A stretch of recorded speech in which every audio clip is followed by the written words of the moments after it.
do you think it's appropriate for the FBI to target people of faith, particularly those who hold pro-life convictions? Do you think it's appropriate for the FBI to single out and target people of faith in order to discourage the exercise of their First Amendment rights? There can never be a targeting by law enforcement just based on their people's faiths. And yet, under this last administration, the FBI and DOJ together brought numerous prosecutions under the FACE Act for nonviolent protests. President Trump has recently pardoned some of these folks, but it also includes individuals like Mark Houck from Philadelphia region, from Pennsylvania, who had an FBI SWAT team arrive at his door in the early hours of the morning, armed, of course, terrorizing him and his children, took him into custody.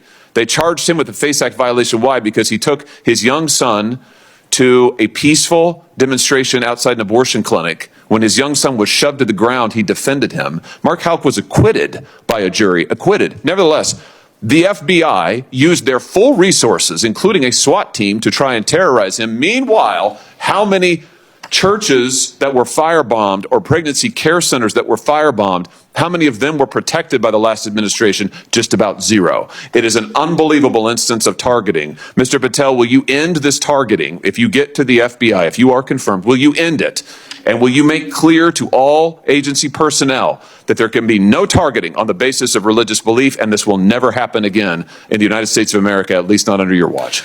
Senator, if confirmed, and it speaks to an issue we were talking about earlier, there will be no such targeting if I'm confirmed as FBI director. And the resources of the FBI, which are funded by the American taxpayer dollars, in the 7 minutes that you and I have been talking about, 2 people have died from fentanyl overdoses, 1 person has been shot to death in this country, and 3 people have been raped. The resources of the FBI will go to that mission set and that mission set alone, because America deserves a better brand of justice, and I'm going to give it to them. Fantastic.